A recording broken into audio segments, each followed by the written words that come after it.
Police വളരെ ക്രിയാത്മകമായിട്ട് പിന്നെ ഞങ്ങളുടെ ഡിപ്പാർട്ട്മെൻറ്റ് ഹയർ എഡ്യൂക്കേഷനൊക്കെ ഇതിനെ നേരത്തെ വളരെ കാലം മുമ്പ് തന്നെ ഏറ്റെടുത്ത ഇഷ്യൂസാണ്. ഇപ്പം മാധ്യമങ്ങളൊക്കെ ചർച്ച ചെയ്യുന്നു എന്നുള്ളൊരു സത്യം തന്നെയാണ്. പക്ഷേ ഇത് ഞങ്ങളുടെ മീറ്റിങ്ങുകളിലുമൊക്കെ ഇതുപോലുള്ള സംഭവങ്ങളെക്കുറിച്ച് ചർച്ച ചെയ്യുകയും അത് നിങ്ങളറിയാതെ തന്നെ നമ്മളെ ഇത്തരം നടപടികളിലേക്കൊക്കെ എത്തിക്കാനായിട്ടുള്ള സമ്മർദ്ദം നമ്മുടെ ഡിപ്പാർട്ട്മെൻറ്റ് തലത്തിലും സർക്കാർ തലത്തിലും പോലീസ് ഇതുമായിട്ടൊക്കെ ചേർന്ന് പ്രവർത്തിക്കുന്നുണ്ട്. ഒരാഴ്ചയായി പണപ്പിരിവ് നടക്കുന്നു ഈ ഹോളി ആഘോഷത്തിന് വേണ്ടി. അവിടെ ഈ വാർഡനൊക്കെ ഇല്ലേ? ഈ ഒരു ചോദ്യം ഇതിപ്പോൾ ശരിക്ക് ഇപ്പോൾ ഇത്തരം ഇഷ്യൂസ് നമ്മൾ കാണുന്നുണ്ടല്ലോ. ഇത് നമ്മൾ ഈ കോവിഡിന് ശേഷം വന്ന ഒരു ഷിഫ്റ്റാണ്. അപ്പോൾ ആ ഷിഫ്റ്റിൽ നിന്ന് നമ്മൾ തിരിച്ചൊരു നോർമലിലേക്ക് എത്തിക്കാൻ സ്വാഭാവികമായിട്ട് സമയമെടുക്കും. ഇപ്പോൾ ഹോസ്റ്റലിൽ 2 റെസിഡൻറ്റ് ട്യൂട്ടർ ഉണ്ട്. അവർ കുട്ടികളുടെ കാര്യത്തിൽ വളരെ കാര്യക്ഷമമായിട്ട് ഇടപെടുന്നുണ്ട്. ഇത് പറഞ്ഞാൽ പെട്ടെന്ന് നിങ്ങൾ ഉദ്ദേശിക്കുന്ന പോലെ ഈ പ്രശ്നങ്ങൾ സോൾവ് ചെയ്യാൻ പറ്റില്ല. അപ്പോൾ ആ പ്രശ്നങ്ങൾ കുട്ടികളെ നല്ല വഴിയിലേക്ക് നടത്തുക ഇത് ഒറ്റപ്പെട്ട സംഭവം എന്ന് പറയാൻ പറ്റില്ല. ഇതൊരു ജാഗ്രതയുടെ ഭാഗമായിട്ട് ഇന്ന് നടക്കാൻ പോകുന്ന ആഘോഷങ്ങളൊക്കെ ഉണ്ടല്ലോ, അതിനൊരു മുൻകരുതൽ. പുറത്ത് നിന്ന ആളുകൾ ഇവിടെ വിദ്യാർത്ഥികളല്ലാത്ത ആളുകൾ പൂർവ്വ വിദ്യാർത്ഥികളടക്കം ഇവിടെ അനധികൃതമായി താമസമില്ല. കാരണം എന്ന് വെച്ചാൽ ഇപ്പം ഞാൻ നേരത്തെ പറഞ്ഞ ഇവിടെ റെസിഡൻറ്റ് ട്യൂട്ടർ 2 പേര് അവിടെ തന്നെ താമസിക്കുന്നുണ്ട്. ഇനി രാത്രി കാലങ്ങളിലൊക്കെ വരുന്നുണ്ടോ എന്ന് ചോദിച്ചു കഴിഞ്ഞാൽ ശരിക്കും പറഞ്ഞാൽ നമ്മുടെ ശ്രദ്ധയിൽ അത് പെട്ടിട്ടില്ല. അങ്ങനെ ഒറ്റപ്പെട്ടൊക്കെ ചിലപ്പോൾ വന്നിട്ടുണ്ടെങ്കിലേ ഉള്ളൂ, അല്ല ഞങ്ങളുടെ ശ്രദ്ധയിൽ അത് പെട്ടിട്ടില്ല. പിന്നെ ഇതിൽ സംഘടനകളും യൂണിയനും എല്ലാം ഈ ആൻറ്റി നാർക്കോട്ടിക് മൂവിൻ്റെ ഭാഗമാണ്. അപ്പോൾ ഒരു വിദ്യാർത്ഥിയെ പിടിച്ചു എന്ന് കരുതി കഴിഞ്ഞാൽ അത് യൂണിയനൊന്നും അല്ലെങ്കിൽ സംഘടനകൾക്കൊന്നും അതിനകത്ത് ഒരു കുട്ടി ഏതൊരു കുട്ടി സാധാരണ നമ്മളുടെയൊക്കെ മക്കൾ പെടുന്ന പോലെ അതിനകത്ത് പെട്ടു എന്നുള്ളതിനപ്പുറം നമുക്ക് അതിനെ കാണാൻ പറ്റില്ല. ഇതിനൊരു പ്രശ്നമുള്ളത് സാറേ, 2 കിലോ കഞ്ചാവാണ് പിടിയത്. കഞ്ചാവ് മാത്രമല്ല, അവിടെ ഈ വെയിങ് മെഷീൻ ഉണ്ടായിരുന്നു. അതുപോലെ തന്നെ ഇത് ചില്ലറ വ്യാപാരം. ഒരു കോളേജ് ഹോസ്റ്റലിനകത്താണ്, ഒരു സർക്കാർ കോളേജ് ഹോസ്റ്റലിനകത്താണ് ഇതൊക്കെ നടക്കുന്നത്. നേരത്തെ പറഞ്ഞതാണ് അതിൻ്റെ മറുപടി. കാരണം ഇപ്പം ഇന്ന് ഹോളി ആഘോഷം നടക്കുന്നുണ്ട്. അപ്പോൾ ഇതിനെക്കുറിച്ച് വ്യക്തമായ ധാരണ കിട്ടിയിട്ട് തന്നെ ആയിരിക്കാം അവർ വന്നിരിക്കുന്നത്. അപ്പോൾ ഇത് ഒറ്റപ്പെട്ട സംഭവമൊന്നുമല്ല.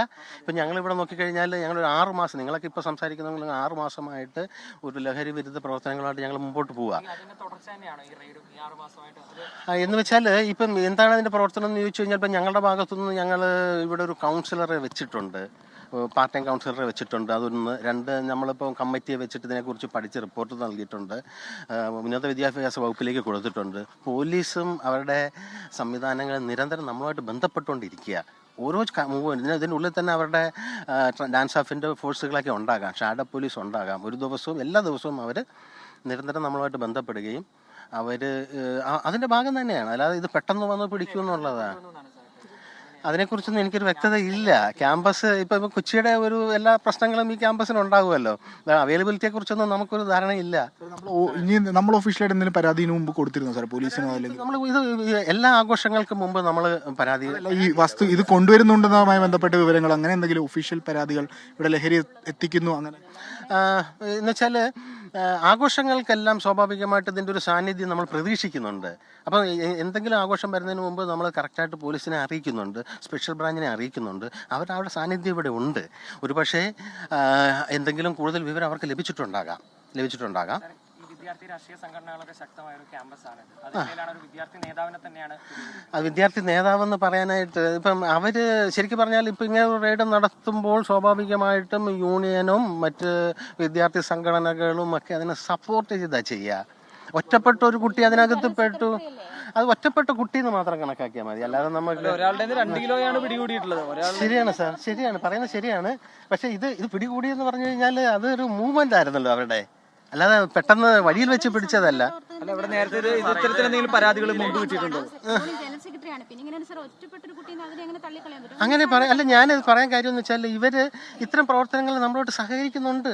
കാര്യം എന്ന് വെച്ചാൽ ഈ ക്യാമ്പസിലുള്ള ഇത്തരം കാര്യങ്ങളെ എതിർക്കണമെന്ന് ഇവർക്കെല്ലാം അല്ലേ ഇത് ചെയ്യാൻ പറ്റില്ല. ഇല്ല അങ്ങനെയൊന്നും ഉണ്ടാവാറ് ഒന്നും നമുക്ക് ഇത് പുറത്തേക്കുള്ള കാര്യം നമുക്ക് അറിയില്ല. ഇതിപ്പോൾ പോലീസ് തന്നെ അവർക്ക് വ്യക്തമായ ധാരണ ഉണ്ടാവുമല്ലോ. കാരണം ഇത് വളരെ വിപുലമായൊരു സംവിധാനം. ഞാനീ പറയുന്ന പോലെ നമ്മുടെ ക്യാമ്പസ് ഉള്ളിൽ നമ്മളുമായിട്ട് അവർ വളരെയേറെ ഇൻട്രാക്ട് ചെയ്യുമ്പോൾ സ്വാഭാവികമായിട്ടും പുറത്തതിനെക്കുറിച്ചൊരു വ്യക്തമായ ധാരണ അവർക്ക് ഉണ്ടാകാം. ഞങ്ങൾക്ക് ഇതിനകത്ത് പരിമിതികളുണ്ടല്ലോ. വിദ്യാർത്ഥിയെ കുറച്ച് ദിവസം മുമ്പ് പിടിച്ചിരുന്നു. ഒരു പക്ഷേ അവരടക്കം ഇതിൻ്റെ അകത്ത് ഉൾപ്പെട്ടിട്ടുണ്ടെങ്കിൽ സ്വാഭാവികമായും ഈ കുട്ടികൾ അതിൻ്റെ ഇരകളായി തീർന്ന സാധ്യത കൂടിയില്ലേ? അതുകൊണ്ടാണ് ഇന്നലെ റെയ്ഡ് നടത്തിയത്. അതല്ല അതിൻ്റെ പ്രത്യേകത. കാരണം ഇന്ന് ഒരു പക്ഷേ ഇത്രയും ലഹരി ഇവിടെ പിടിച്ച് കുട്ടികൾ ഉപയോഗിച്ചിട്ടുണ്ടെങ്കിൽ വരാൻ പോകുന്ന സാഹചര്യം എനിക്കിങ്ങനെ നേരിടാൻ പറ്റില്ല. അപ്പോൾ ഇത് ഞാനിതിനെ വളരെ പോസിറ്റീവായിട്ട് കാണും. ഞങ്ങളിത് അപ്രതീക്ഷിതമായിട്ടുള്ള റെയ്ഡാണ്.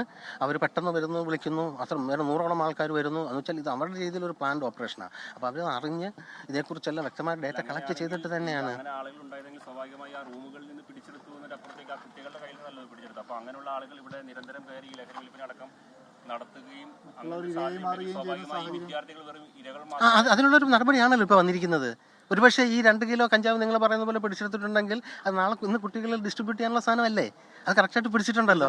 അത് പരിശോധന നടത്തിയ നടപടി ഇന്ന് പോലീസാണ്. ഇത് കോളേജിന് ഇക്കാര്യത്തിലുള്ള ഉത്തരവാദിത്തം അല്ല, ഇത് കോളേജ് അവരുമായിട്ട് നിരന്തരം കമ്മ്യൂണിക്കേറ്റ് 6 മാസമായിട്ട് ഞങ്ങൾ ചെയ്തുകൊണ്ടിരിക്കുക.